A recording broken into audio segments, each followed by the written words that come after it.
So, love my mom, right? Lovely woman. She asked me, she was like, where are you going after this? And I was like, I'm going to Perry's. We're recording a podcast. She's like, I got this bag full of hamburger buns I'm never going to use. Would he want them? I'm like, no. And she's like, just take them anyways. So I just pull up and I've just got like A bag of buns. No, but like yeah, but I mean, it's look at this. Ta-da!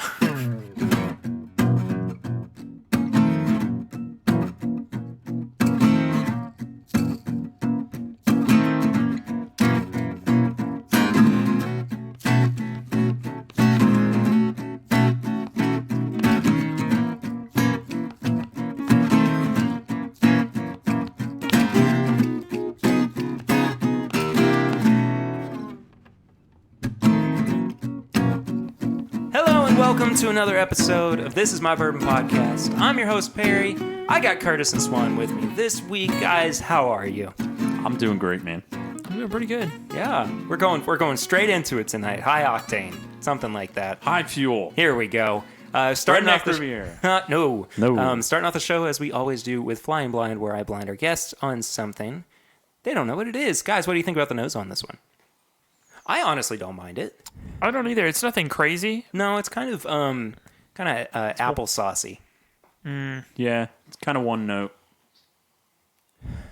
I can see that. When I move my nose to the top of the glass is where I really kind of find the applesauce note in there.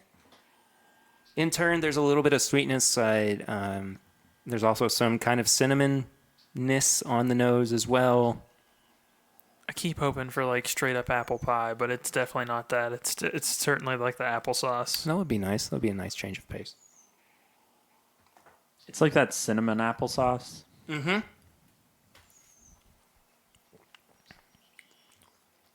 That is a lot lighter than I thought it would be. Yeah. It's kind of like that on the palate too, honestly, with the cinnamon applesauce. But there's something kind of there's a, and I know this phrase is not correct, but there's a brown note to it. Oh, no. I've seen Like Mythbusters. It didn't go well.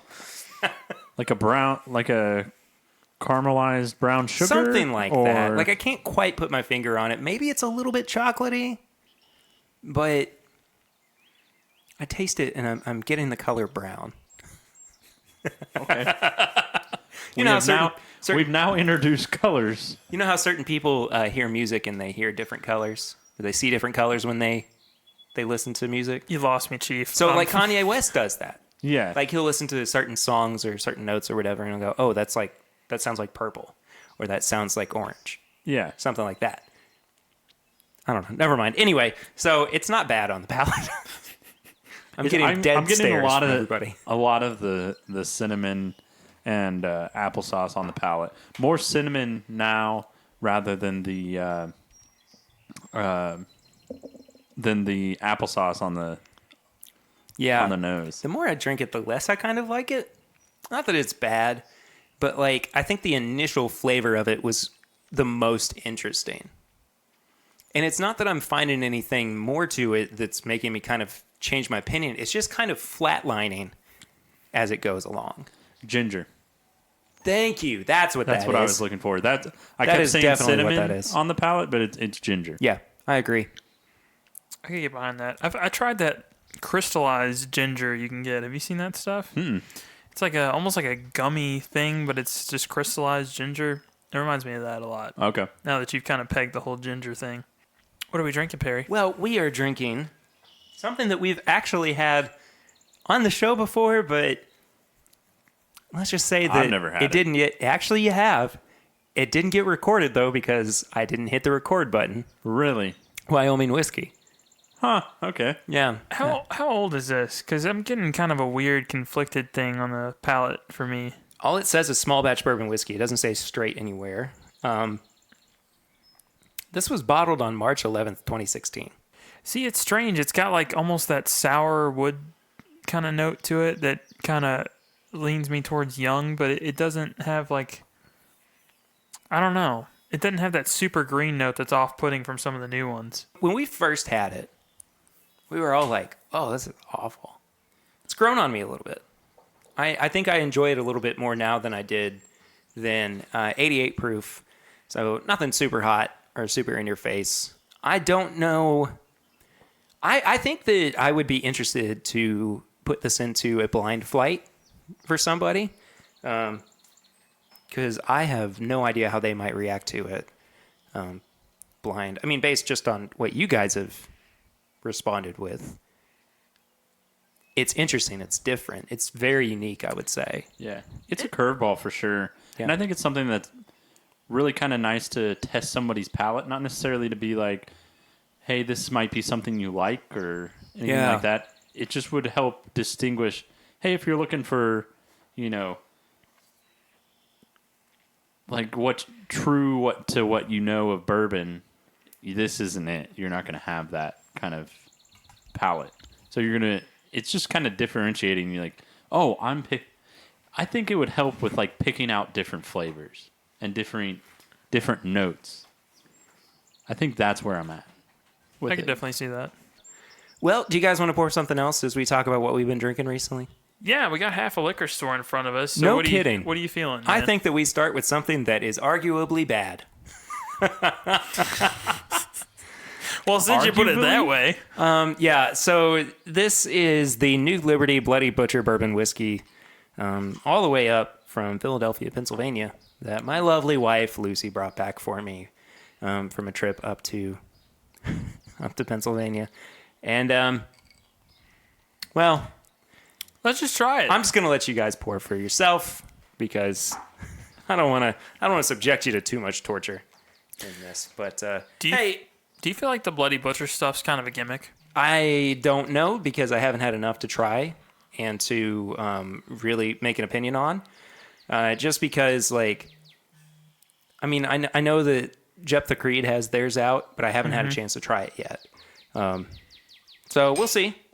We'll see. But that's to be determined. Aged a whole 9 months? Whole 9 months, 95 proof. Oh, I saw the 9. I was like, 9 years, man. They're putting some time into awesome. Nah, I can't wait to try it. What do you venture to say that I haven't even smelled it or tasted it, but I'm gonna venture to say it's gonna be feel pretty young.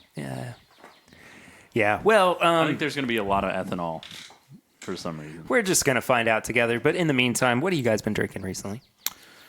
I've been getting into 1792. Hey, Heyo. There we go. I had the 225th. I had the high rye, some more full proof, and the single barrel. Those are the ones that I have. Okay.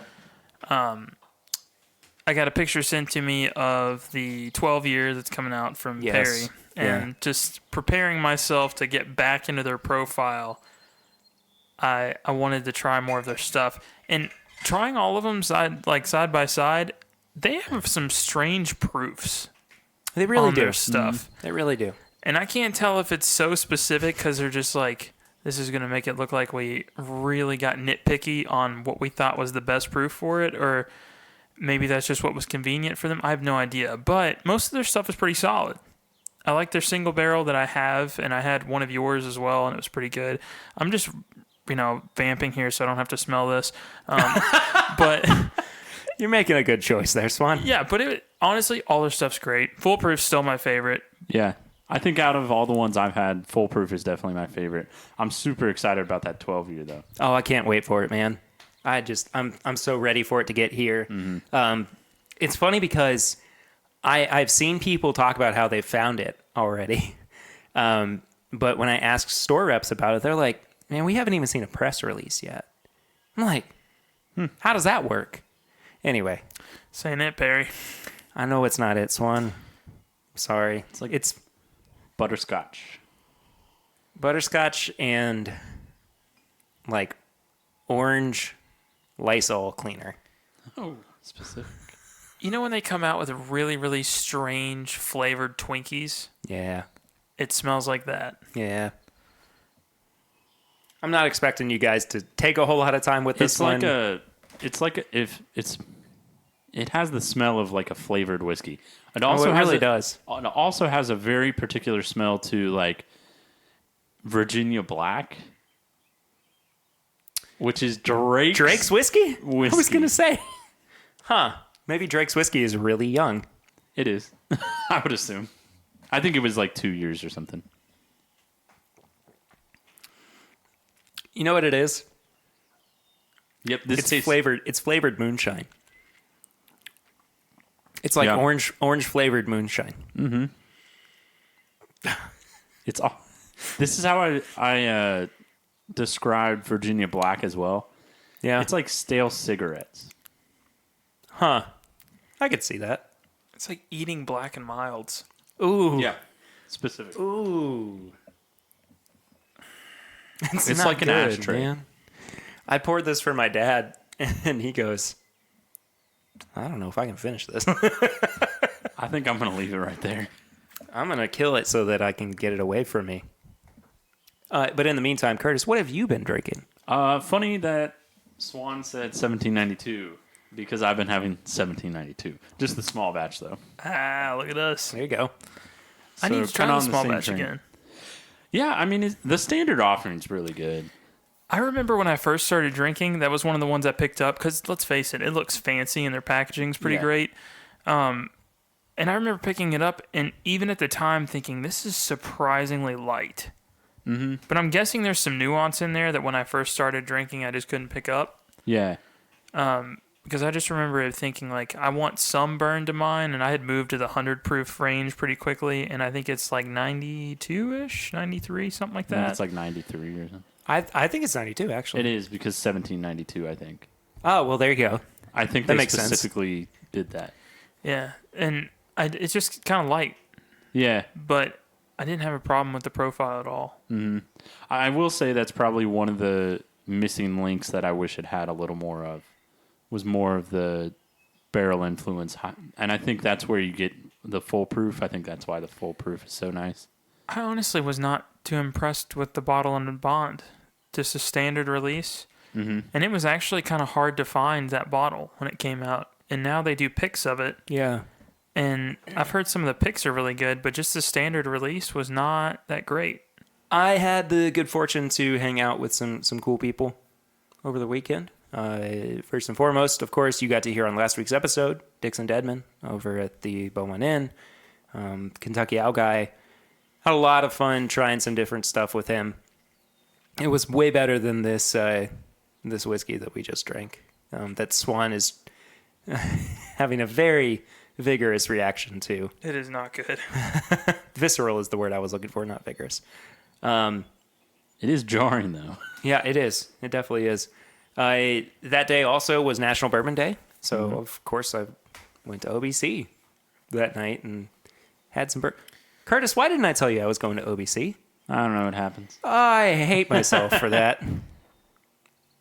Hey, you want to go to OBC next week? Next week? Yeah, sure. Let's go. Anyway, so I did a little single barrel flight there as well, which was really nice. And then the next day I got to hang out with Kyle from Bourbon Blind over on YouTube. It was a really fun night.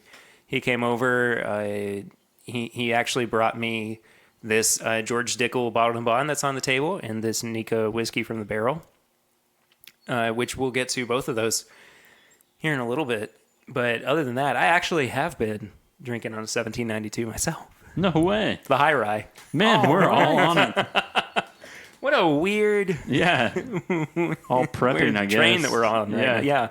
But one of the cool things that I've gotten to try recently too is the newest Booker's release, the Shiny Barrel batch. Can I try that before I leave? Absolutely. Yeah. It's around here somewhere.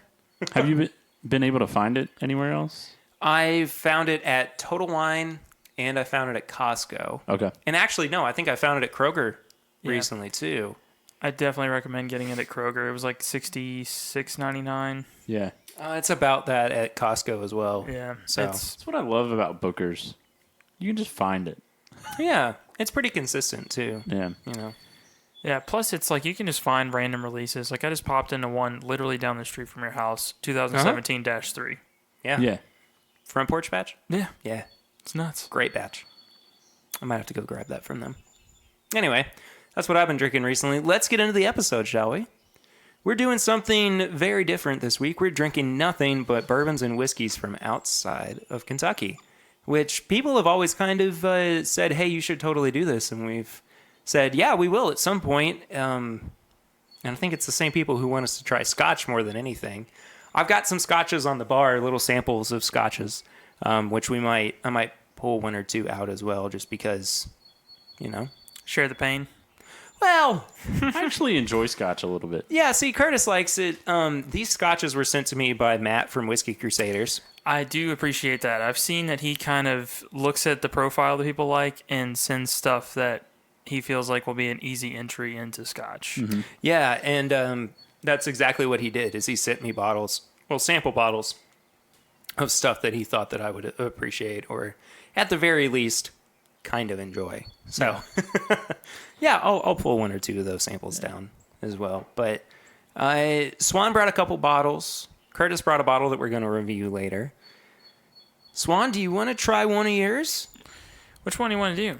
Do you want MGP rebranded, or do you want something a little different? MGP rebranded it is. He's making a face, guys. Well, here's the thing. The other thing that you brought was Hudson Baby Bourbon. And I don't like it. That's perfectly fine. Yeah. Yeah. I don't want us to suffer through this entire Yeah. tasting, So a lot of these are going to be considered craft, and I'm perfectly cool with that. The only reason I bring Hudson to a lot of these is because they were kind of the people that pioneered a lot of this stuff, at least for the New York area. Sure, yeah. So, I think that's important to kind of give a nod to them, that they've kind of created in some, legislation and stuff to make it easier to distill in New York and probably other places because of it. Good for them. Doesn't really mean that we have to like their bourbon, I guess. No. But No. I'll tell you one thing that I wish that we could have done, and maybe this is something that we'll do for a future episode too, is comparing the different styles of rye whiskey. Mm-hmm. So there's like the New England style. I think it's New England.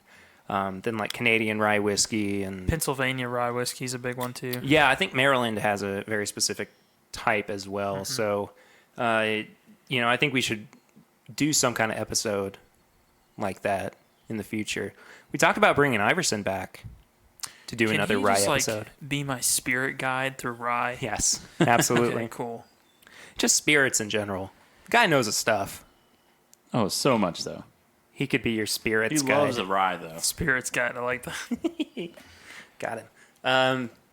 Yeah, I think that there is, and we unfortunately may not have picked the best offerings for this, but there's such a stigma around bourbon that if it's not made in Kentucky, and Kentucky makes up to 95% of the world's bourbon, it's just not good.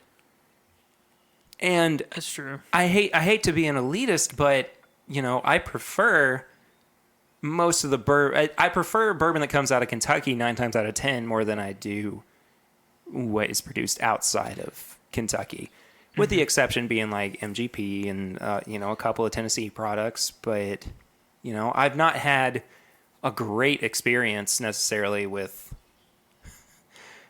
outside of Kentucky bourbon products. Yeah, but there's definitely some that stick out. Like, we've been a huge fan of the Belle Meade stuff. Oh yeah, We've been a huge fan of the Boone County stuff, and that's outside of Kentucky, right? no, that's that's MGP. So yeah, it is. Yeah, so that, and obviously a lot of the stuff that MGP does, they do some great stuff. I know that the Whiskey Vault guys do that Eleanor release, and a lot of people really like that.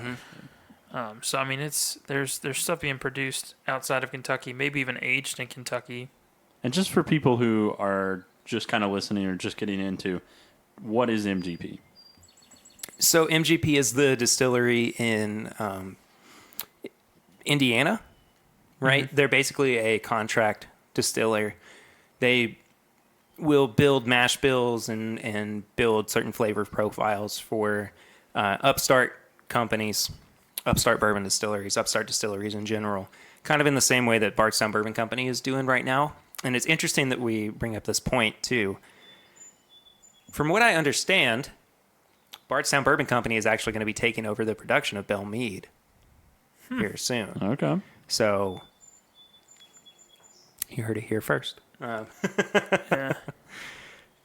That being said, though, they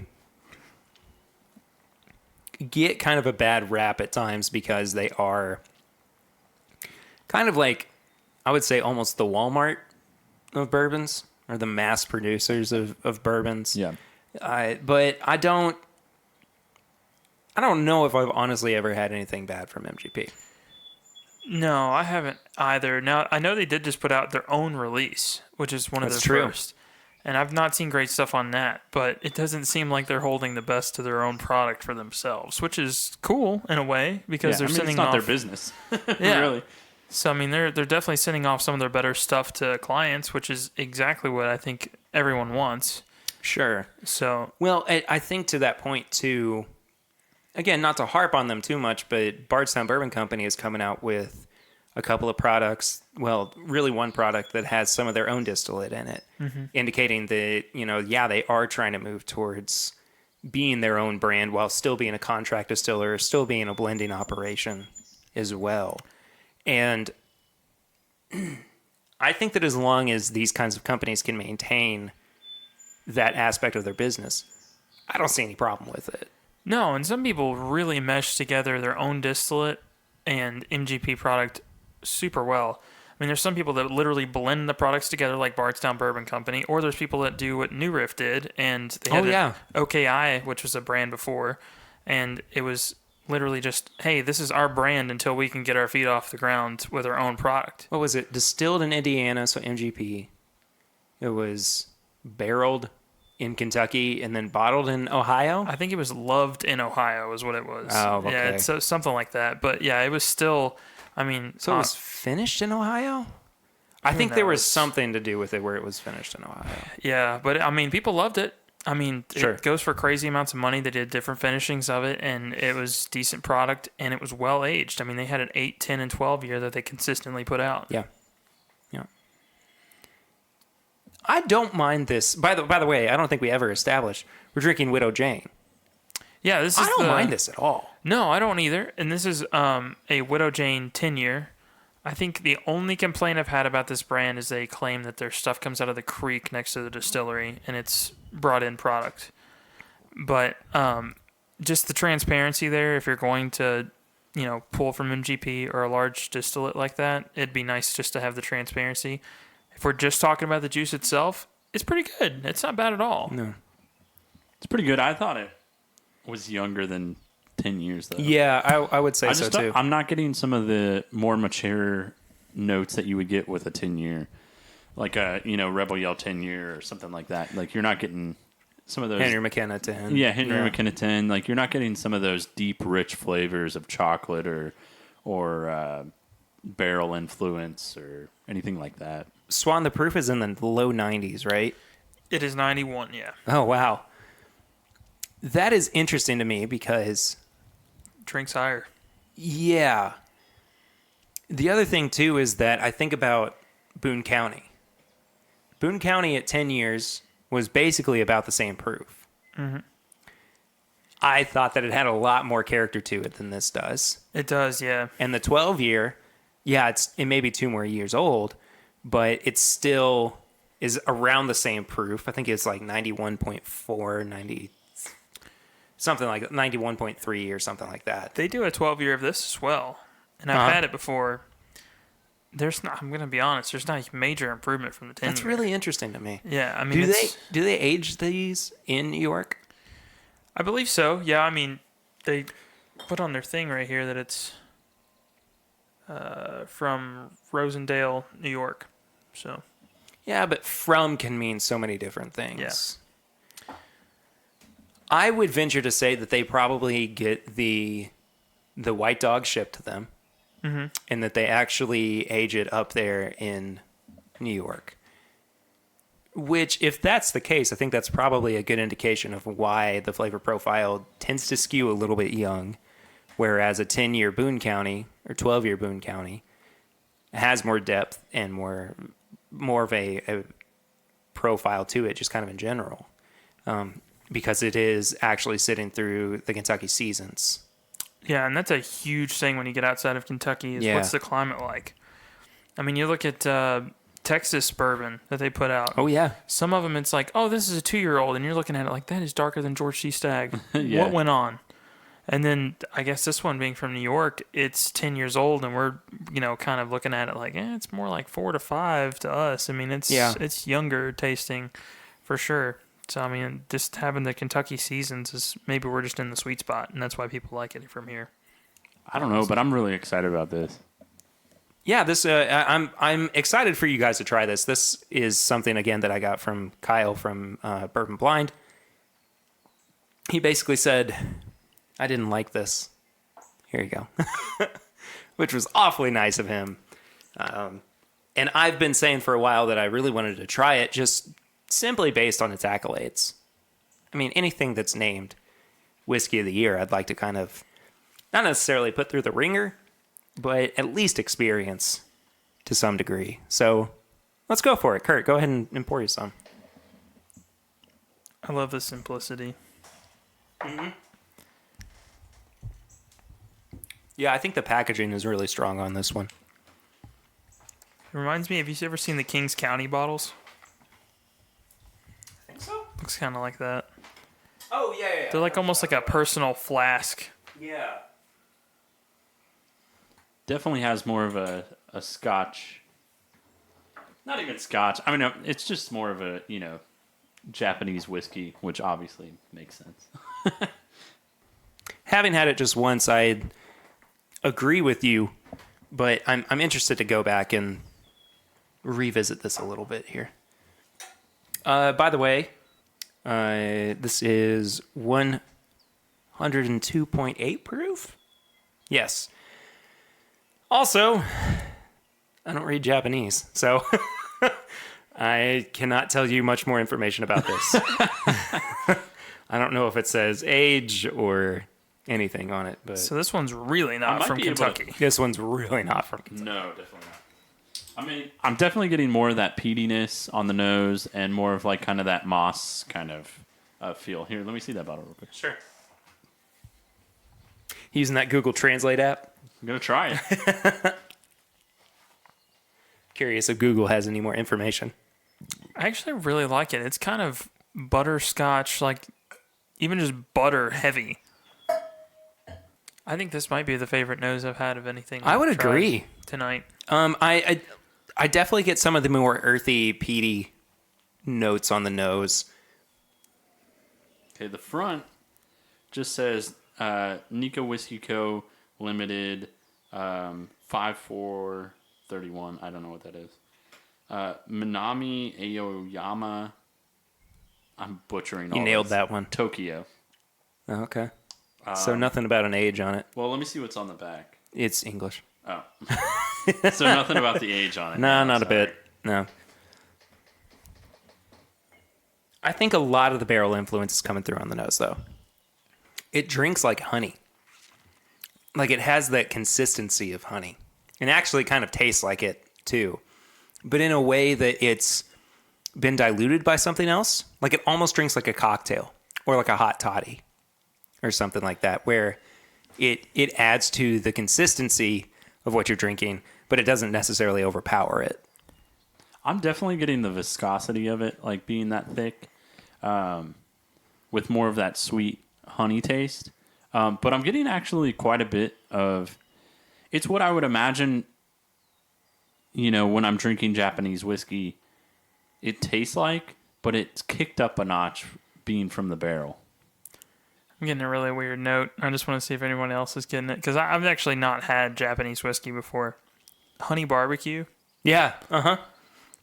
I can see that. It's kind of strange. I like it. It's just different. I don't know. Yeah, there is a savory note on there.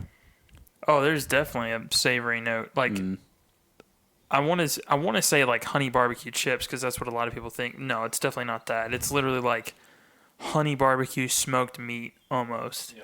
I really enjoy this nose. I really enjoy this just all around. It's really growing on me. And I like it being the 102 proof from the barrel, because usually when you try like a Japanese whiskey, usually it's sitting about that like 90 to 94 proof, if I am correct on that anyway. I might not be. But that extra kick kind of gives me that. That's what I kind of wanted. Yeah, they at least from my knowledge of it, they don't do a whole lot of cast strength stuff. No. Really anywhere outside of Kentucky. That's more of a, U.S. Kentucky thing. I mean, I know there's some, like I know Redbreast does a cast strength, but even then it's not getting anywhere near the 130 to 140 range some of the cast strengths here do. It's like 105 cast strength, I mean, it's not going to hurt you. Well, that all has to do with barrel entry proof and, that kind of thing. But this is good. This is pretty darn good. I don't know. Our bourbon of last year was a C918 from Elijah Craig Barrel Proof. Mm-hmm. Yours was... Mine was the George T. Stagg. That's right, yeah. Up against those, not sure that I would put this ahead of them. Well, no, but it's also completely different a little bit as well. If I had to compare this to anything, it's literally just kind of like the Bellmead cask, just with a more savory note added to it. Which I don't know. I mean, I think I'd still prefer the Bellmead. Yeah, I would too. I think I would lean more towards this. I would put it in that because wheelhouse, of the savory, though. the savory note that I want. Let's say 1 out of 10, like 1 out of 10 of our top bourbons, would you put it in top 10 in terms of last year? Or, I think I'd put it like an 8 or 7. I think out of everything I tried last year, this would be up there, but I don't know if I'd put it in my top 10. Yeah, I might put it in my top 15. Okay. It's thinking back to everything that was released last year. I think it's fantastic. I think it's a great pour. But I stand pretty firmly upon what I had last year as my top 10. Yeah. I only made like a top 5, so. Yeah. You also got to realize that some of those lists about like top bourbon of the year are so subjective and odd. Like I know, what was it? Jim Murray did one a few years ago where it was Crown Royal Rye whiskey of the year. Yeah, that's true. I think the next year he turned around and named WLW as his whiskey of the year. Yeah, which I mean, it could just be that strange turn. Somebody tried it and they're just like, "Oh, this is dumb. I'm never gonna like it." And they tried it and they're like, "This is the best thing I've ever had. Yeah, this is fantastic." Yeah. But at some it's point, very based off of like emotion a lot. Yeah, but at some point you gotta look at him like Crown Royal, man. Really? Come on. I almost pulled some Crown Royal out. I've got the bourbon mash at home. Oh, do you really? Yeah. Why didn't anyone bring in the Canadian Mist? Ah, dang it. Well, Okay. Curtis, if you want to go behind the bar, I've got just a standard offering of Crown Royal back there. Hard pass. All right, good call. Hard pass.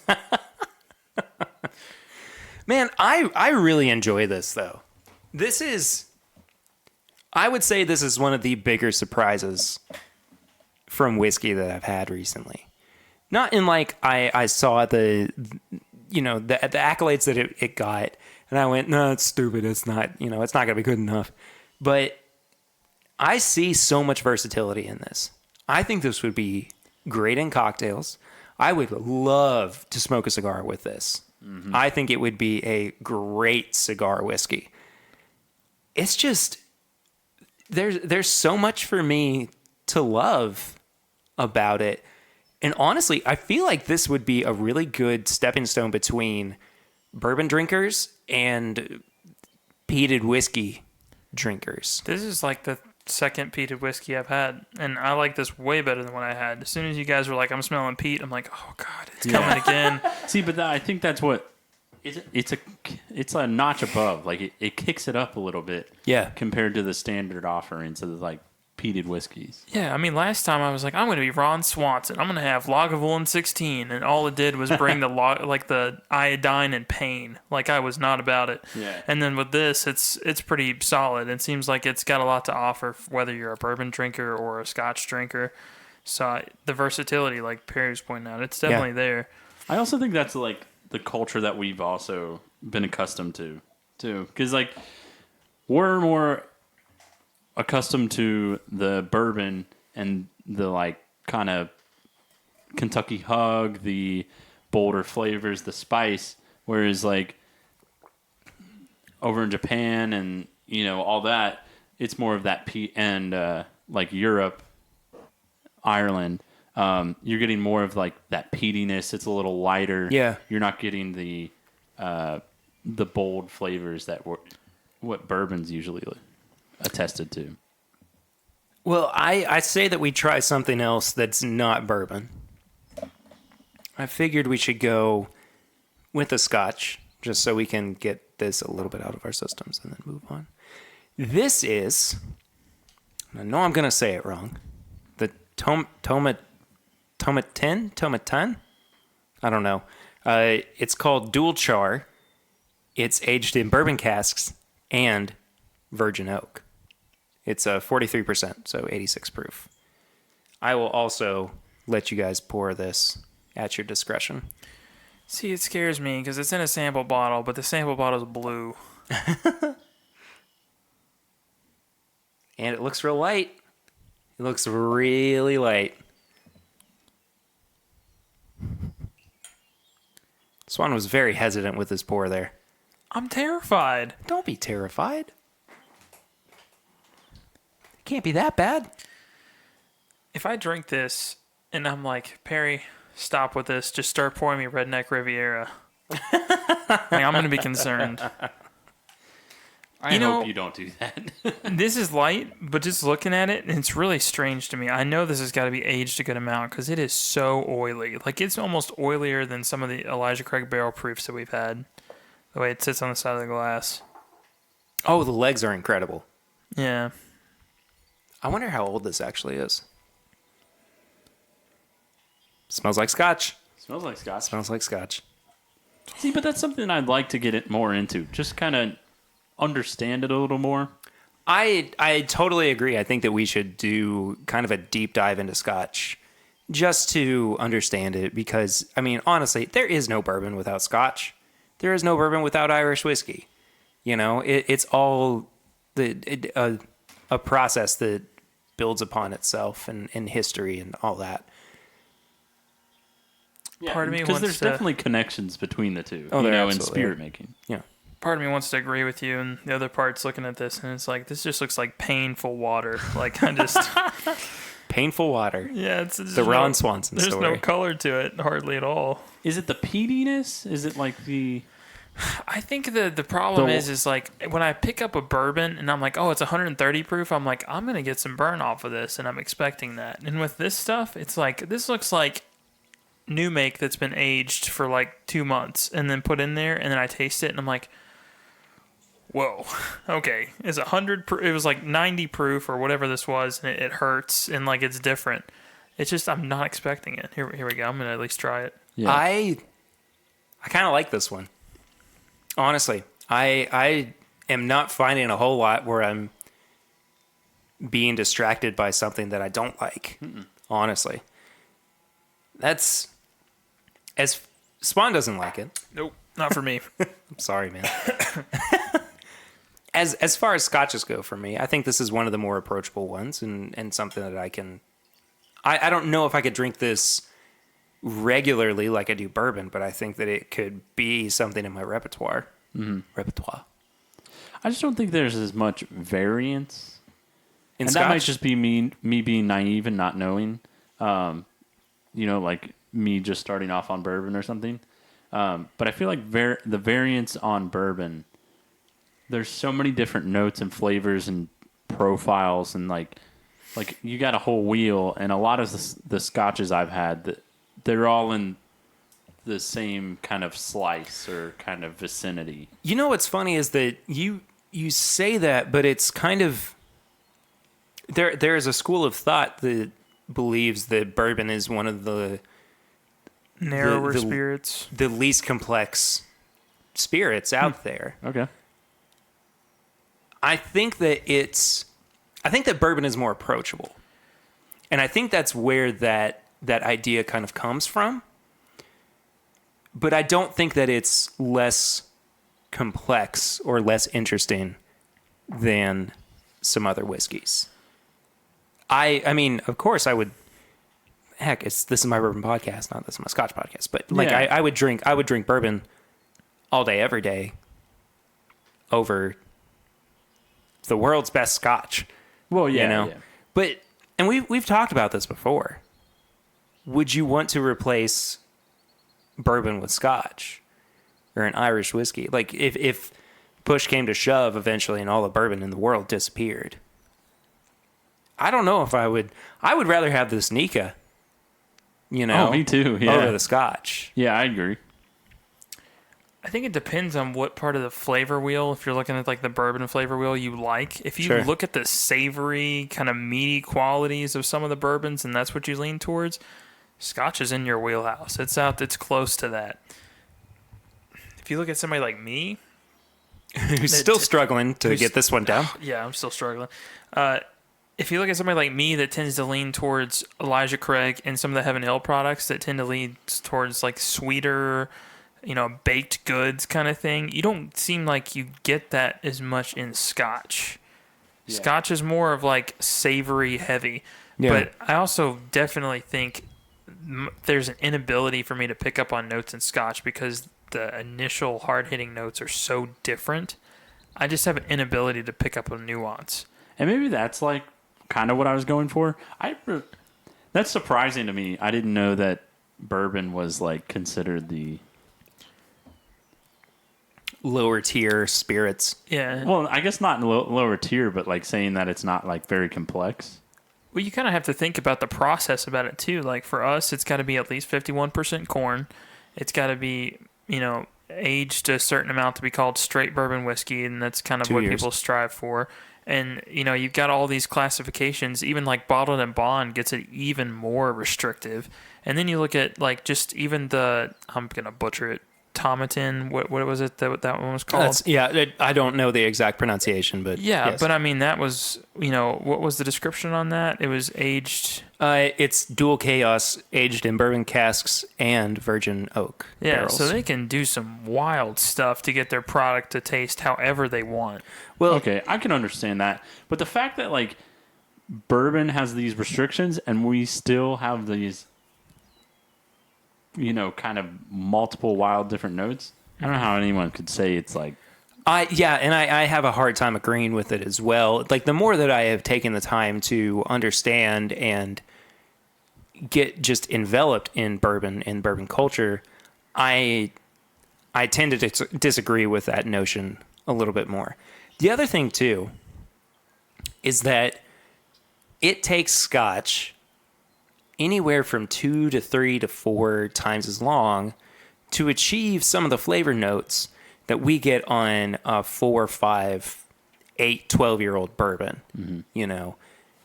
Part of that has to do with the fact that we're using new charred oak barrels, and Scotch is using used barrels to achieve their flavor profile. I just think that there is something to really be said about the flavors that come out of that, we'll call it virgin oak, as opposed to something that has already been used. I think that bourbon in terms of complexity seems to kind of blow Scotch out of the water. That's just maybe a controversial opinion.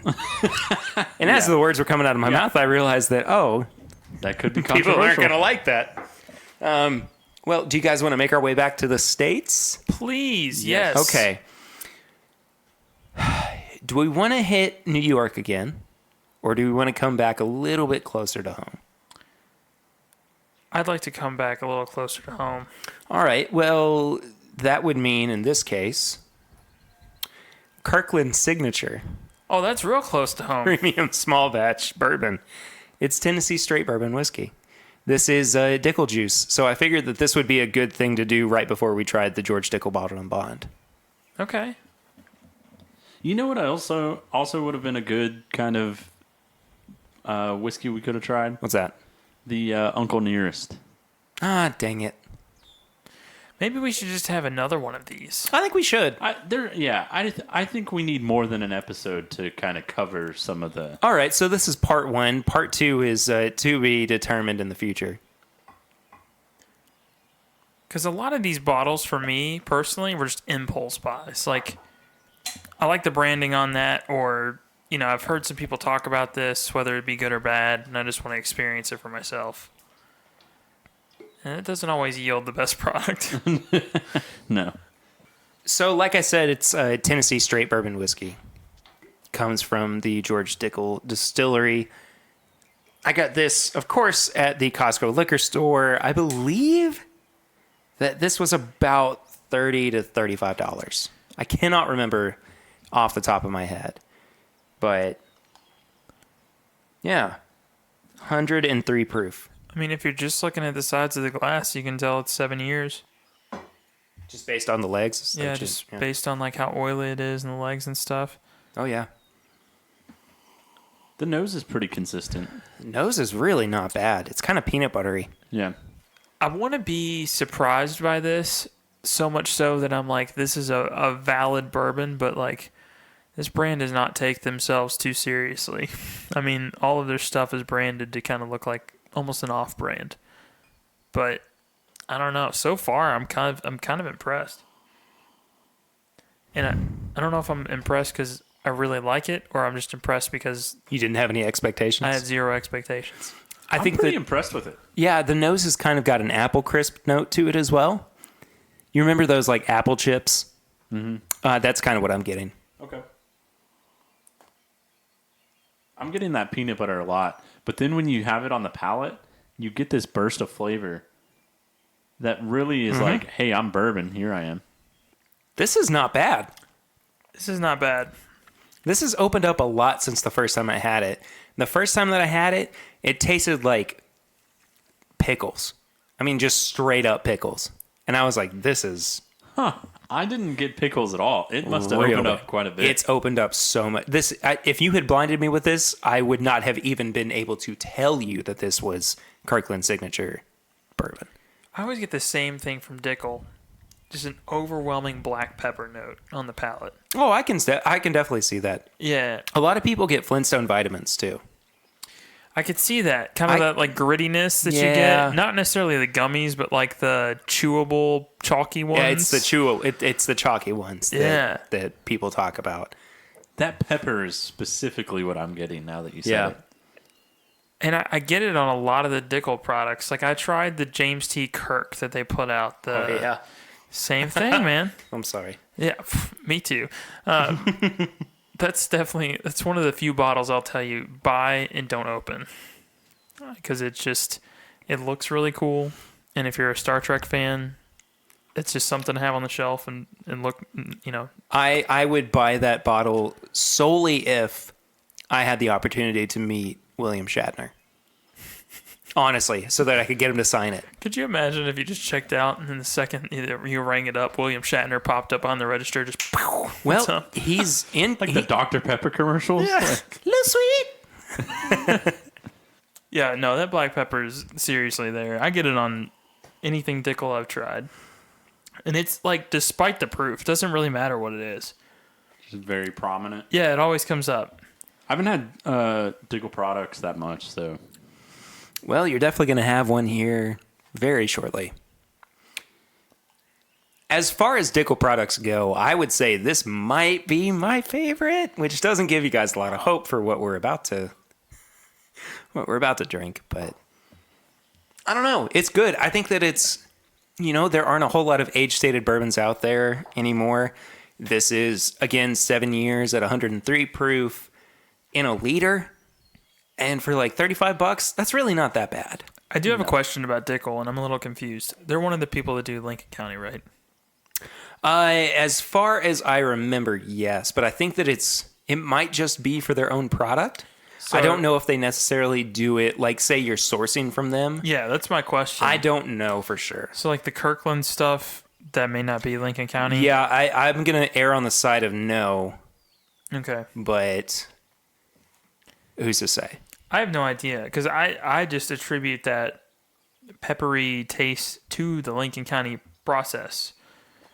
I don't know. I mean, I get the same kind of almost peppery thing when they do the mesquite finishing or whatever it is to the Long Branch. Which I guess with the mesquite, like you would anticipate some of those flavors, but I don't know. But I'm not well versed in, Dickel products, so I'm not entirely sure. Well, I think it's time for you to try another Dickel product then, Well, Curtis. let's go for it. This is George Dickel Baldwin Bond. This is a 13-year-old whiskey. That's exciting to hear. But you just said that the other one, the Kirkland, was your favorite out of all Dickel products, so interesting. Yeah, so this is actually not classified as a bourbon. This is classified as a whiskey. Yeah, okay. It is super high corn. I think it's like 84% corn. Well, you can smell it on the nose. Yeah, it's all corn. It's like popcorn. I'm pretty sure that it's 84% corn, 5%. Am I at a movie theater? I'm not kidding you. It really smells like buttered popcorn. Yeah, you are not kidding. This to me, I'm just taking a guess here. It strikes me as somebody saying like, "Ooh, that ain't it. Let's come back next year." And then they did that for 13 years, and like, it's time to put it out. Nothing's changed.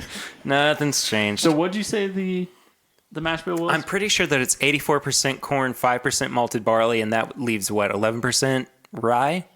So a super high corn percentage. I mean, it explains the nose. Yeah, no, it definitely does, but I'm curious what makes this a whiskey as opposed to a bourbon. You know what I mean? Like I don't know exactly what it is that maybe it's the filtering process. Maybe, I just don't know.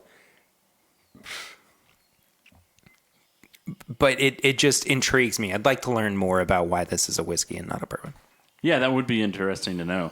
I also It smells so young. It's just very unique. It smells so young for it being 13 years old. Is this the only Baldwin Bond whiskey?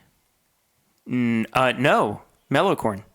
Okay, yeah, that's true. I forgot about that. I can't think of any. I know that there's something else that's Baldwin Bond, but I can't think of it off the top There's of my not head. many of them, though. No, it's point. mostly bourbons or ryes. Yeah. Just for comparison, what other whiskeys are like that high in corn? I honestly could not tell you of any. I'm just interested on maybe that's why it's so corn. I think the forward. highest corn percentage I've seen is like 74 or 76, maybe 78. But that is the absolute highest. 84 is bananas high. Yeah, and I think that's why it changes the entire profile. I know that Heaven Hill, a lot of people think is a higher corn mash bill, but I mean, There's no way that it's 84% though. No, it's not. But I mean, it's just this is blowing it out of the water if you're just looking for corn. I mean, reminds me of the mellow corn. Mm-hmm.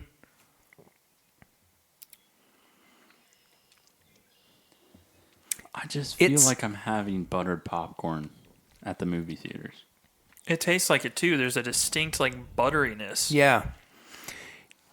I've had this a couple times since I cracked it open with Kyle, again from Bourbon Blind, who brought it up for me. It's grown on me the more that I've had it.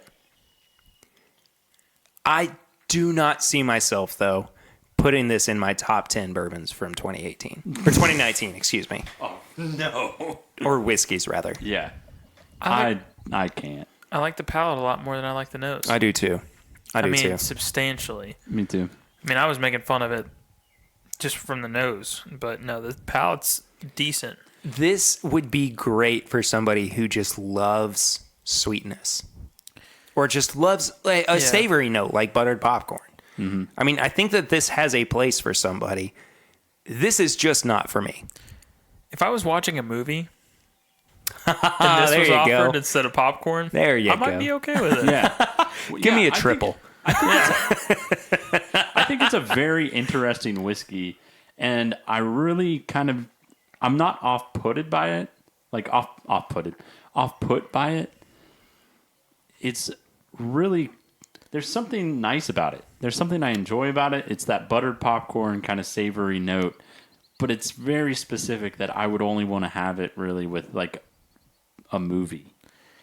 I feel like this is one that I actually do enjoy it. I do like it, but this is going to be one that I definitely have to be in a specific mood for, which is fine. I have plenty of those at home now, and some of them are even from big distilleries like Buffalo Trace, even. I mean, but this is a very specific mood, like you pointed out. Like, all right, I'm going to watch Endgame. Hopefully, the guy at the movie theater is cool. And he's bringing in a handle of, Baldwin Bond dickel.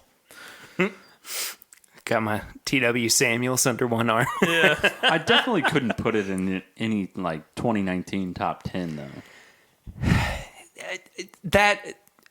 Yeah, and I asked that. I probably said that prematurely because, I mean, who's to say what else is going to come out this year? Yeah. Maybe the rest of the stuff that comes out this year is just pure crap. But maybe honestly, it's just straight up garbage. Even what I've had of this year, I don't know if I can. Put it I in mean, top don't 10. get me wrong. If I had to choose between the two, Four Roses Small Batch Select and this, I would put Four Roses Small Batch Select at each of the top 10 spots, 1 through 10, Yeah. before I gave one of those spots to this. Yeah. That being said, this is not bad. No, it's I just good. know that there are better things that have come out this year or that will come out this year that will beat this significantly, substantially. This is just very unique. If our top 10 is based off of uniqueness, then maybe It's in there. Yeah, maybe it'd be there. There's a lot of bourbons that I don't like the nose, or maybe the nose isn't that great. I take a sip of it and I go back and I'm like, I like the nose better now after having the palate. This is not one of those at all. No, the nose is still bad, but It's the reverse for me, for sure. I like doing this. This is fun. As much as it kind of puts us in a spot where we may be talking a little bit negatively about distilleries outside of Kentucky, I think this gives us the opportunity to kind of broaden our palate, broaden our minds, and try something that we may not independently want to experience. I think that in this kind of controlled setting where we sit down and we go, all right, we're going to try stuff that is out of our wheelhouse, I think that's kind of important. I think it's a good thing to every now and then step back and understand what we're doing in order to understand what we like and to kind of get a grasp on why we like the certain things that we do.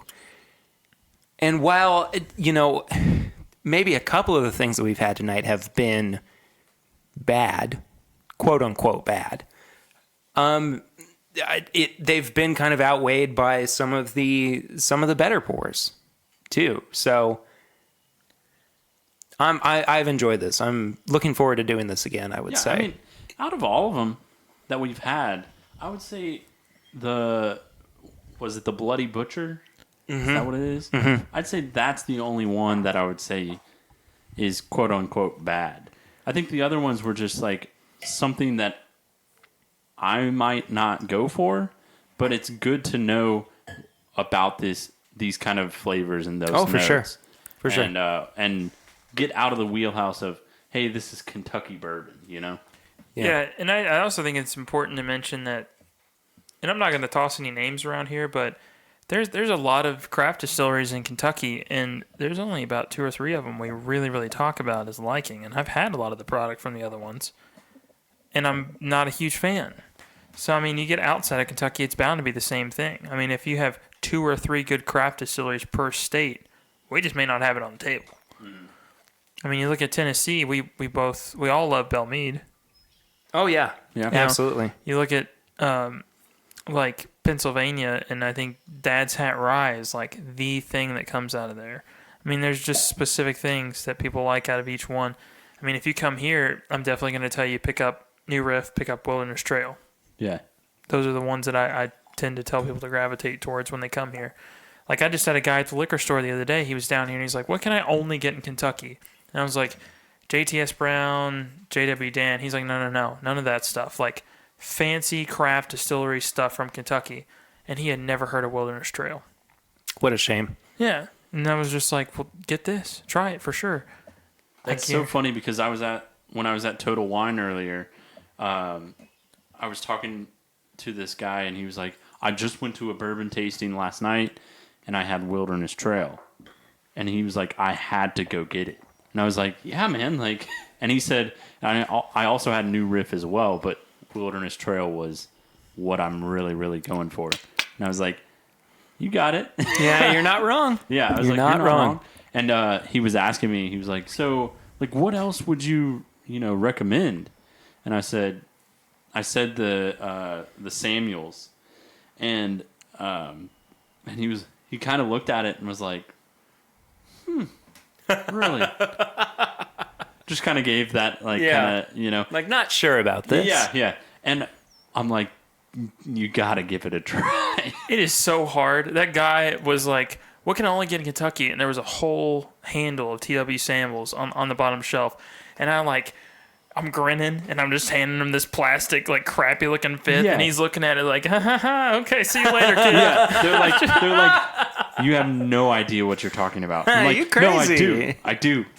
Like, just have it. Just try it, man. Yeah.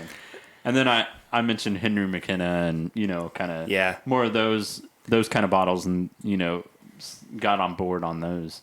Yeah. But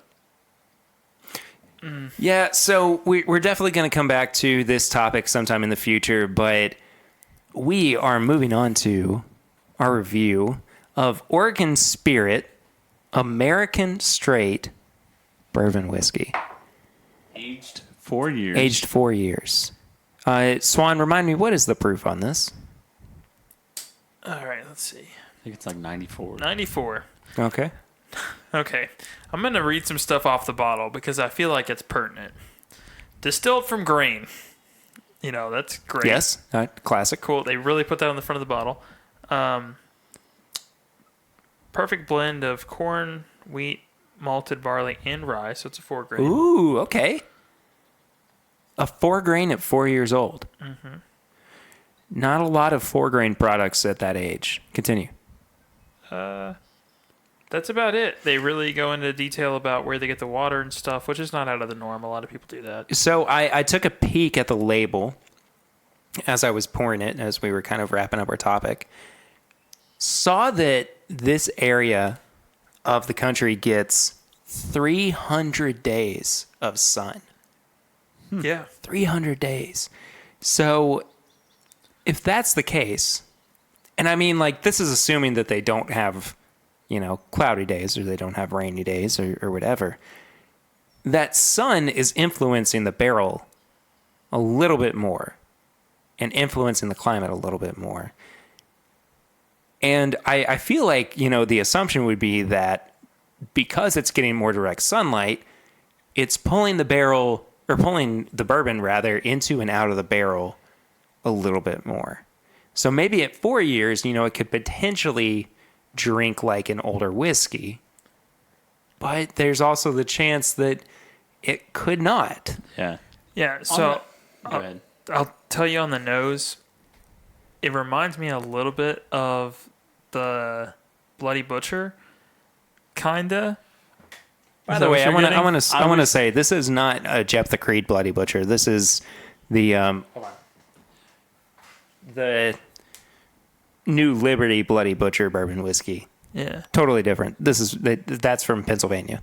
Yeah, but I will have to say though, I honestly think that it's not the Bloody Butcher note showing up, even though it kind of reminds me of it. I think it's youth. honestly the malted barley. Dude, that's exactly what I was going to say. Yeah. Interesting. So do you remember the cherry wood smoked barley where it just punches you in the face with like malted barley? Oh. I'm getting a lot of that barley influence. Huh. Maybe Oregon is like the market for cherry wood smoked barley. Like they sent it up Maybe to it there is, and yeah. people were just going nuts over it. It's definitely the barley nose. I'm really interested on what the palate's going to taste like. Yeah, because the barley nose is definitely there. Yeah. And Wait. And I was kind of comparing it. Wait. This is Oregon Spirit? Yeah. Oh, no. This is the second whiskey that we have reviewed that's from Oregon. What? In a row, nonetheless. Break out the corn chips. Let's get crazy. No. Redneck Riviera It's from Oregon. is an Oregon whiskey. Man, weird. Interesting. I hope I like this better. I think I do. No, I definitely like the nose better. I haven't had the palate or anything, But compared to the Bloody Butcher, the New Liberty Bloody Butcher, this one has more of a complexity. It's more barley influenced. Perry has a inquisitive look. This is like the malted barley and the rye are fighting for first place, and Yeah. neither is winning. And while the corn and the wheat are there, they're kind of like sitting in the stands watching, and they're a little bit drunk, and they're going, "Hey!" Yeah, they're cheering them on. Like they're a part of the team, but not in the way that like is actually contributing to the overall flavor profile. I like it This better. is weird. I like it better. This has got a target audience, and it is not me. I think that's a good way to put it. I wouldn't say that I dislike it.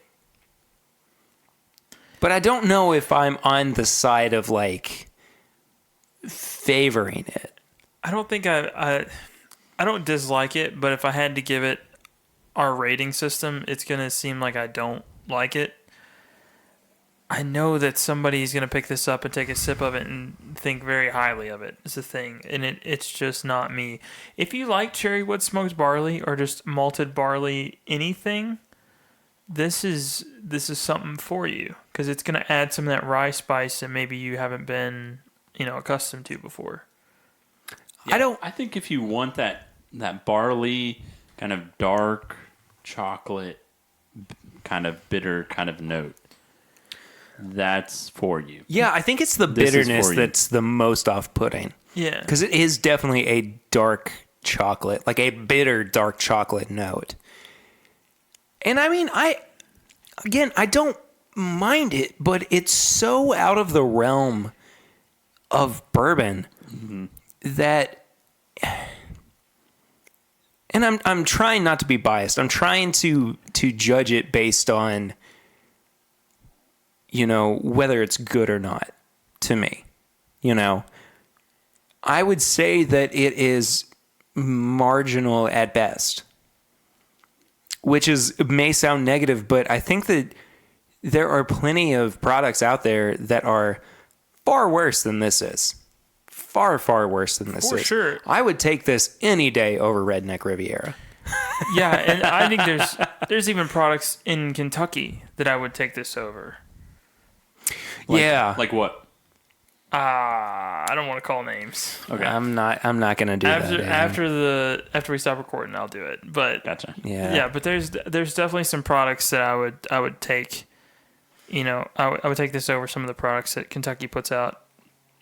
I do like that they put the 4 years in there. I like that. The fact that they got a little ambitious and did a 4 grain, that's cool because not a whole lot of people are doing that. Mm-hmm. It's just not my profile. I think the finish is okay. I don't think it's really standing out to me necessarily. I can still kind of pick up on some of the corny flavors. There's definitely a little bit of a savoriness to it towards the end as well. But I just think that overall the finish is a little bit flat. I'm not really getting a Kentucky hug or anything of that nature. I'm getting more of a finish that I'm getting from like a Japanese whiskey or a Scotch. Yeah, I think that's a good point. Yeah, I think it does have a little bit more overall body to it than some of the other stuff that we've tried tonight. This does give me a Scotch feel, which is weird because I don't usually have the perspective, I guess, to say that. But after having what we had, I could definitely see it. It's almost like it's drinking like that. It's earthy. Yeah. It's definitely earthy. Yeah. And I for sure see what you're saying when you talk about some of those Scotch notes. Yeah, I don't know enough about Scotch to compare it, but Scotch seems like it's either. mostly barley, from what I can tell. Again, I couldn't tell you. Yeah, and it's got those notes to it, which there's certain distillers now too that are taking a lot of, let's look at one here in Kentucky, the Alltech guys that are doing all the stuff with Town Branch. Town Branch. Yeah. Again, not our profile, but they tend to lean towards this kind of flavor profile where they're doing more of like a, I guess they label it as a single malt type stuff, and he's got influence from Scotland, and that's kind of how he likes to distill. They're doing the same thing. Let me say too, I did just have the Town Branch the Town Branch malt whiskey yesterday. This is way better than that. Good on them. Okay. Yeah. That's a 7-year, isn't it? Yes. Yeah, this is 4. They're doing some good stuff. Yeah. I think making it a 4 grain, but having that malt whiskey in the forefront was probably a good choice for them. Yeah. Yeah. I agree. Kurt, what did you buy this for? I bought it was $36, $39 with tax. I don't think that's unreasonable, honestly. And I'm thinking about the process that went into making this whiskey. So not only is it age stated, it's a semi hefty proof, but it's a 4 grain product. So the distiller themselves has to actually go a little bit deeper into the production side of it. Yeah, and they have done some cool things, at least from what the side of the bottle reads, where they've said they've gone in and carefully selected what grains they want. So somebody has gone in and said, I want specifically this strain of corn, I want specifically this, which is cool. I love that they put in the craftsmanship. There's a lot of people that do that. Local to Oregon, I believe, is what that it said. I think I saw that on there too. Yeah. So 36 before tax. It's not that bad. You know, I mean, if it still existed, which it doesn't, Heaven Hill 6-year Baldwin Bond, you know, I'd buy 3 of these way before I bought 1 of these. Sure. Or 3 of those, excuse me, rather than one of these. But it you know, we're at a point in bourbon consumer culture where this is just a little bit more the norm. So I don't consider that price to be really unreasonable. Yeah. I think that it's in the realm of understandable. And geographically, what certain regions are looking for. Yeah. I think this, I mean, I don't know. I haven't been to Oregon before, but maybe this is what, you know, that region is looking for. Yeah. Keep Portland weird, y'all. All right. Well, let's go ahead and review this product, the Oregon Spirit. We have a review system of nose, palate, finish, and price. Each category is out of 5, and then we total the score 4 out of 20. I'm going to go first. Okay. I'm going to go ahead and set the stage. I was not a huge fan of the nose. I'm going to give it a 1.5. I don't think that it is bringing enough to the table to make me excited about what's going to be on the palate. And at the same time, I don't necessarily like what's on the nose. I think it's kind of got a bitter, sour note to it that's a little bit off-putting. I could see that. I think that's probably the malted barley still really playing a big point in it. I think a big thing is getting your mindset off of this is going to smell like bourbon and this is going to be my standard bourbon, and like having that be the foundation. If you have the foundation of it being barley, I think it totally kind of switches it. I understand what you're saying, but it doesn't say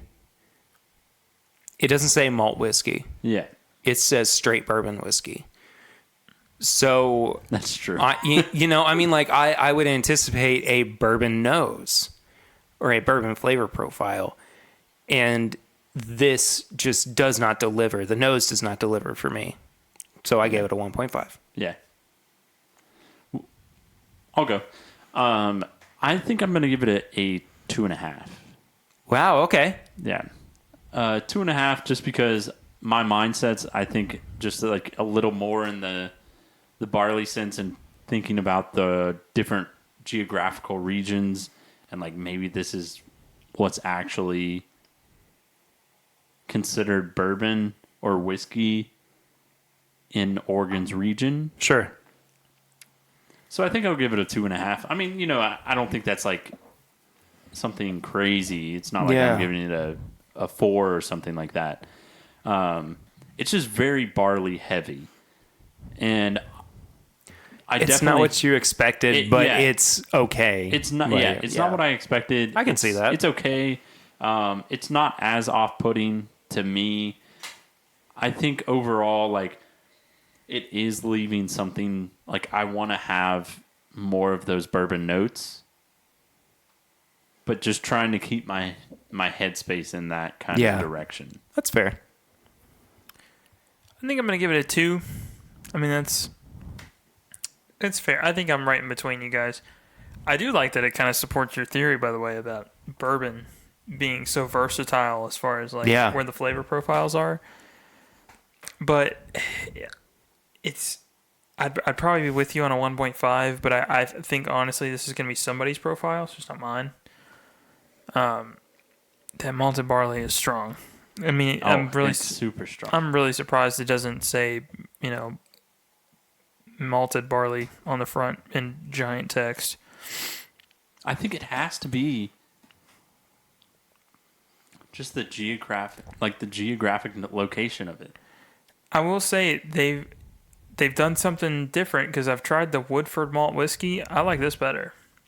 Yeah, I do too. So they've really narrowed in on a specific area of bourbon that has been kind of missing, and they've filled in on it. That's good, but it's not necessarily an area I was looking to fill, Yeah. And to that point, I just took another sip of it to make sure that my palate score was on point, and I'm going to stick with it. I gave it a 2.5 on the palate.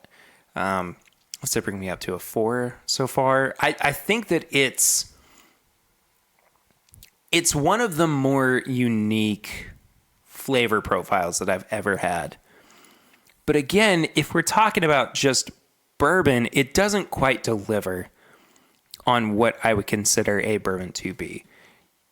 There is a really, really interesting, like, barbecue cedar note that I did not pick up until this most recent sip that I really, really love. I think it's absolutely delicious. Yeah. And that is what kind of carries into the finish as well. I'll get to the finish here in a second. But again, the palate for me was a 2.5.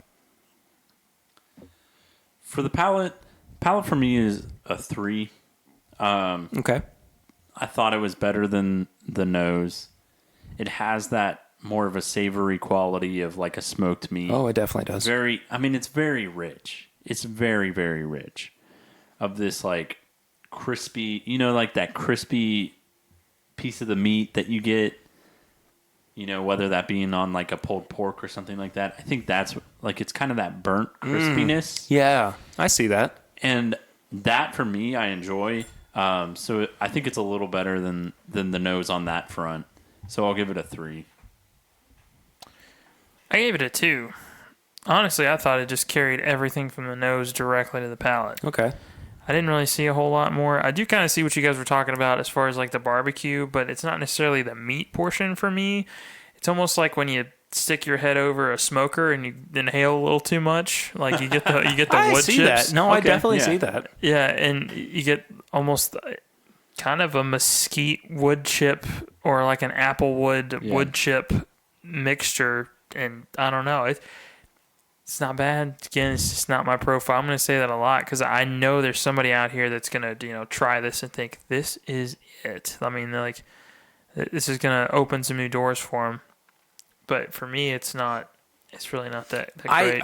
I think that this has, based on what we're saying, this has a good place in pairing with barbecue. Just period. Yeah. I could definitely see that. The finish is not my favorite.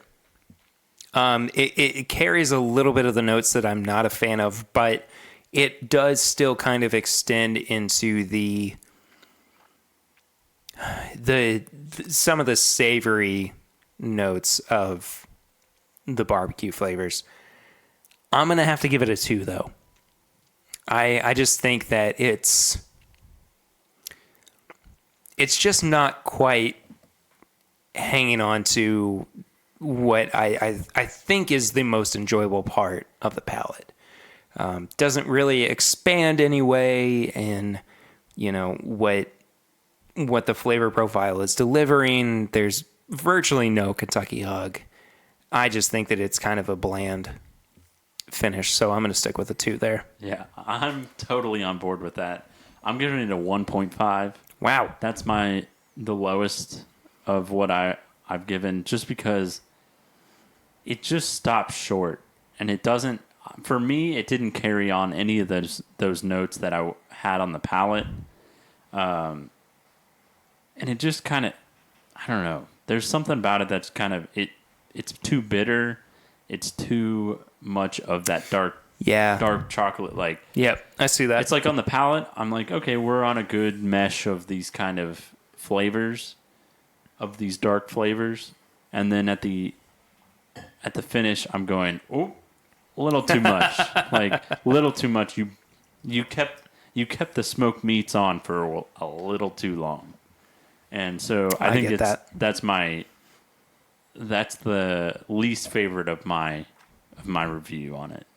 So 1.5. Shockingly, I'm going to completely disagree with you guys. I give it a 2.5. I thought it was the best out of all of it. Wow. Okay. Yeah. Interesting. And I think part this of is it, really divisive for us. I think for me, I really like dark chocolate, like 72-80% dark chocolate.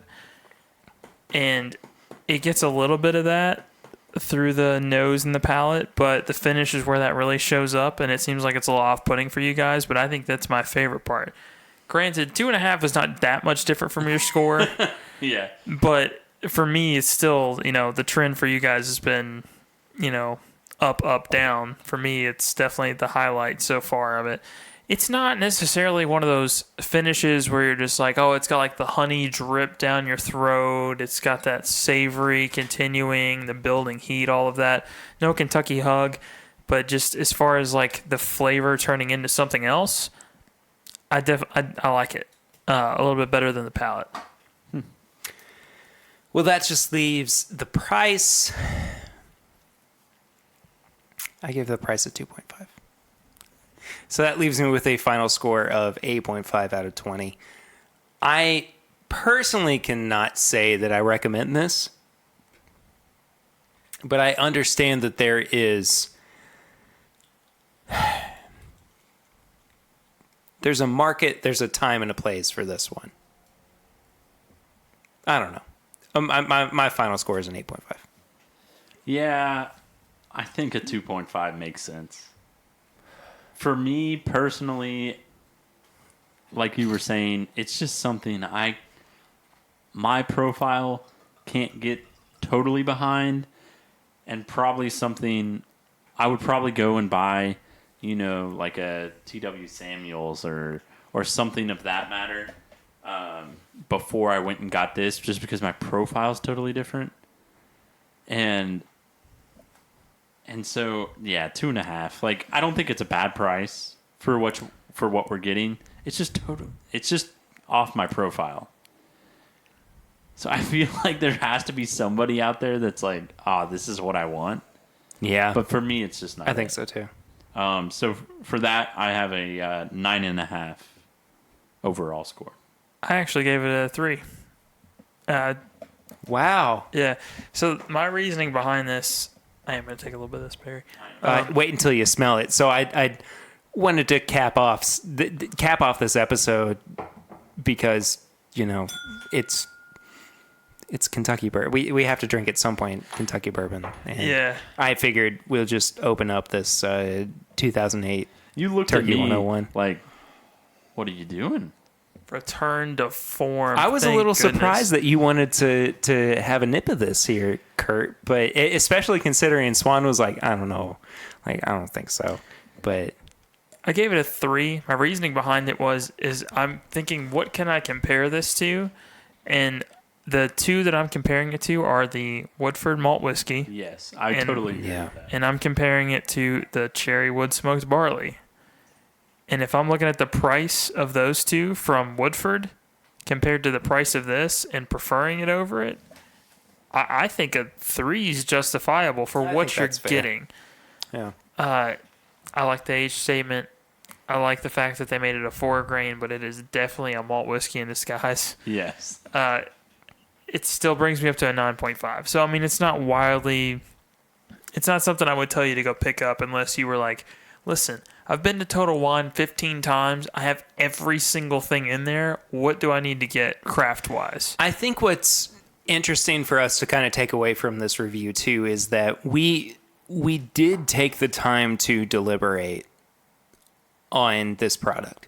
It wasn't like we all smelled it and went, "Nah, I hate this. I can't drink this." You know, we spent time with it. We dissected it. We understood why, you know, we didn't like it necessarily, but Swan's real happy about the 101 that is in his glass right now. But yeah, we're all kind of in the same ballpark. I mean, you know, if we had to average, it'd be a 9 out of 20 We had the same score. ish, 9-ish out of 20, around that. You know, I couldn't say again that I recommend this, but I think that it has its place. I think that people could enjoy this in certain circumstances, rather, whether it's around the bonfire or barbecue or whatever. But as far as, you know, what I would consider my understanding of bourbon or my profile when it comes to bourbon, it's just not in my wheelhouse. So, yeah, that's all that can be said about that. That does it for the review. Let's move on to everybody's favorite segment, tips and bits. I'll start, man. I got 2 today. Okay, great. One's not enough for a full tips and bits, but so J. Cole's been putting out some new music with Okay. Dreamville. Down Bad. It's fantastic. I've been listening to it in the car on repeat. Second one, and I know I'm like 3 years behind on this, Making a Murderer on Netflix. Finally got around to watching it. It's great. I just can't stop. Yeah.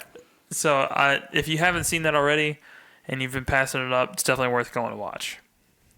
For mine, I'm going to say season 6 of House of Cards. Really? So this is the first one without Kevin Spacey, right? Yes. Okay, yeah. Well, it's the last one. First and yeah, okay. It's the first and the last one without Kevin Spacey. It's with only Robin Wright, I believe Right. her name is. Yes. And man, so good stuff. I was a loyal fan from season 1. Started watching it season 1, went all the way through, and then the Kevin Spacey thing happened, and I was like, well, done with House of Cards. But Then literally just this week, I started watching the last season with Robin Wright. Man, it's good stuff. It's good to hear. And the reason I stopped was I was like, it's not the same show. They're gonna rush to conclusions. They're gonna try to get to Sure. the end too quickly. sure. As of right now, I'm not completely done with it, but it's a pretty rocking season. So That's awesome. I'm hoping it continues all the way till the end. But even if you haven't watched any House of Cards, that series is one of my favorite series. So last week, Curtis and I had the opportunity to go up to Bullet and check out the what was it? The World Class Bartending Finals. Yeah. By Diageo. By the way, the lady who was in the first round when we were there, Yeah. she won. Oh, cool. Yeah. So on the way back, Well, she goes to Scotland now. yeah. Yeah. Yeah. On the way back, I was like, hey, Curtis, have you listened to the new Anderson .Paak album? Yeah, and you said yes, but kind of no. And like, I think I might have recommended this before, but I'm gonna double down on it. Ventura is so far the best album that's come out in 2019. And Make It Better, which is the second track on the record, is one of the best songs I think I might have ever heard in my entire life. What song? Make It Better. It's the second track on that album. It's Strong claim there, Perry. I know. Listen to a lot of I know. music. Yeah, that's a lot. But I'm not gonna step down. This is the hill that I'm gonna die on. Okay. One song. All But right. so Here we go. I also have this. This isn't really a tip and bit. This is something I forgot to talk about earlier in the episode. It could very well be a tip or bit, just in terms of educating yourself on the world of bourbon. So I took a lift out to the summit, which is where I met up with Kyle from Bourbon Blind, and Chad and Sarah were out there too from It's Bourbon Night, of course. And just get to talking with my Lyft driver and what do you do for a living? What do you enjoy? And I was like, oh, I do a bourbon podcast. I was like, well, last night I drove a guy out to a liquor store. I get there and he goes, all right, I'm going to go in. I'm going to buy me this $300 bottle of bourbon. He goes, what? What are you talking about? My driver goes, no, I can't remember what the name of it was, but it was old Poppy Van Winkle. And it was one of the best moments of my entire life to hear this guy who had no idea what he was talking about go, old Poppy Van Winkle. That's amazing. I had one of those moments too this week. Oh, did you really? It was bad, yeah. I walked in and I just assume anyone that ever sells liquor, when you go in and you're like, do you have any Weller? They look at you like, nah, maybe next week. Here's a truck day, whatever. I walked into just random Walgreens out in the middle of nowhere, and they had a pretty decent selection. So I look at the lady that's right next to the liquor. I was like, did you get any Weller? And she's like, honey, I don't know what that is. And I'm just like Weller bourbon. She's like, nope, never heard of it. And I'm like, you're right. And for some reason, Suspicions confirmed. it just didn't register. I was just like, like the one people always ask about. She's like, just looking at me like, honey, stop. Yeah. No, it ain't happening. I don't want you to be here That's anymore. Go away. That's when you're like, yes, keep it that way. Let me know whenever you hear Weller. Well, this has been a really fun episode. I've enjoyed doing something different. Maybe we'll definitely have to do this again in the future. Part 2. Yeah, for sure. Curtis and Swan, if people want to follow up with you after this episode on social media, where can they do that? On Instagram, you can find me at KurtCon, and on Twitter, Kurt_Con15. I'm on Instagram at MyBourbonFinder. If you would like to follow up with me personally, I am at PRitter1492 on all social media channels. If you would like to follow up with the show, it's at My Bourbon Pod on Instagram, Facebook, and Twitter. Give us a 5-star rate and review on iTunes. That really does help us find new listeners and get new people, even just seeing the show. That is super important. If you have not already, become a subscriber on YouTube. That's youtube.com/This Is My Bourbon Podcast. Every Thursday night, I do live streams, and they're getting to be a lot of fun. I did a full week of live streams a couple weeks ago now at this point, which was taxing, I will say, at the very, very least. You can find all of our apparel and merch at bourbonshop.threadless.com. We're going to be having a free shipping promotion here very, very soon, so be on the lookout for that. And then the big one at patreon.com/mybourbonpodcast is where you can become a patron of the show for as little as $1 a month. We are going to be reworking some of the Patreon tiers here very soon. So stay tuned for that. You are going to be getting exclusive content just based on your Patreon pledge. So stay tuned. We will update you about that as soon as possible. Looking forward to these guys being on next week. A little teaser, that's all I'm going to say. Thank you all so much for listening this week. It really does mean so much that you hang out with us every week. I just want to say, like, middle of the day today, I got really excited that I got to come and record another episode of the show. It just was like, all right, here we go. I'm ready for it. I'm excited. So I just can't wait for what's to come, not just next week, but in the near future. We have some really exciting things that are about to happen with the podcast. Not going to get too much into it, but we'll get there. We'll get there. Again, thank you all so much for listening. We'll see you next week, but until then, I'm Perry. I'm Curtis. And I'm Swan. And this is my Bourbon Podcast.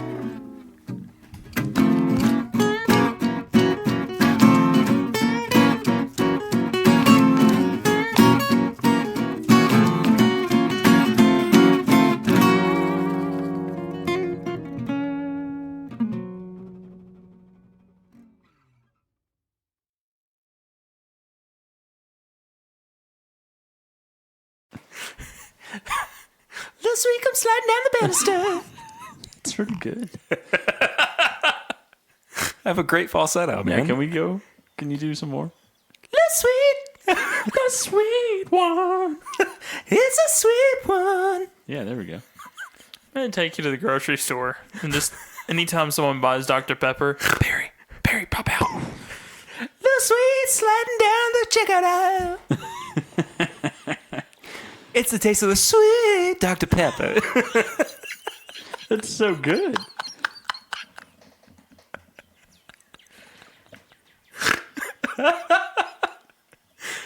Oh, man.